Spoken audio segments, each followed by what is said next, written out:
Hi, this is Chris the Trailblazer again from nochurchianity.net. This is a message to my atheist brothers and sisters.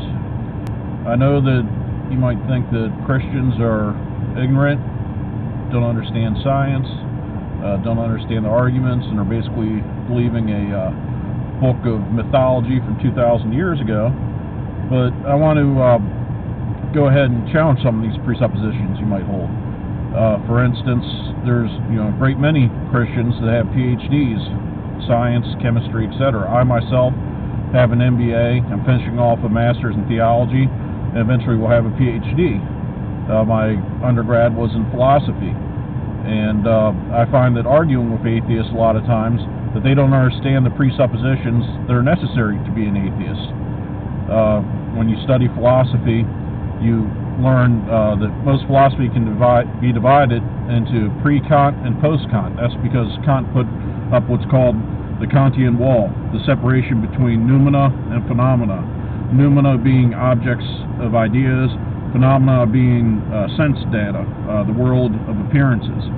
And most of the grand questions of philosophy were put off limits by this. Ontology, epistemology, aesthetics, philosophy of religion, is there a God? They're all basically unanswerable post-Kant because they involve us getting into the world of absolutes, into the noumenal realm. But atheists, apart from, say, Sartre and a few others, don't usually follow their philosophy through to its logical conclusions.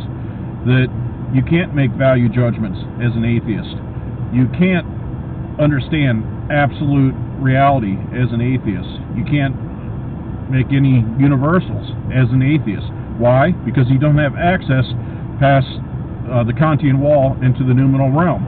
So even when you're arguing, using presuppositional logic, whether you use Hegelian dialectic, fuzzy logic, or whatever other system, that's completely arbitrary. You're just picking arbitrarily one system over another. So, if you catch a Christian in a logical contradiction, you don't even really have the right to be using, the presuppositional Aristotelian logic in the first place. But rather than getting into, debating all the nuances and, foundations for atheism, I'd rather just direct you to some good Christian apologetics resources so that you can, look a little bit further and perhaps have a bit more of informed consent to your atheism, or perhaps completely reject it. If you go to my website, nochurchianity.net, you'll see numerous Christian apologetics resources. I think perhaps the strongest is the argument from Fulfilled Prophecy. Click on the link that gives you to Hugh Ross, and it'll show you that the Bible can be shown to be divine and not human in origin, just due to the sheer impossibility of all these prophecies being fulfilled by chance. Into the trillions.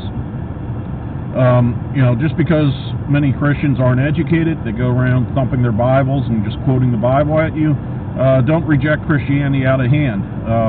Most of the founders of modern science were Christians.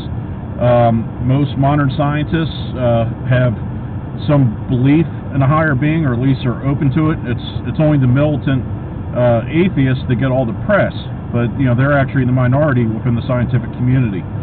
So go ahead and look at those resources. Feel free to email me if you would like, and I hope that all this starts to open your eyes a little bit, or at least gives you a little bit more information for your own worldview.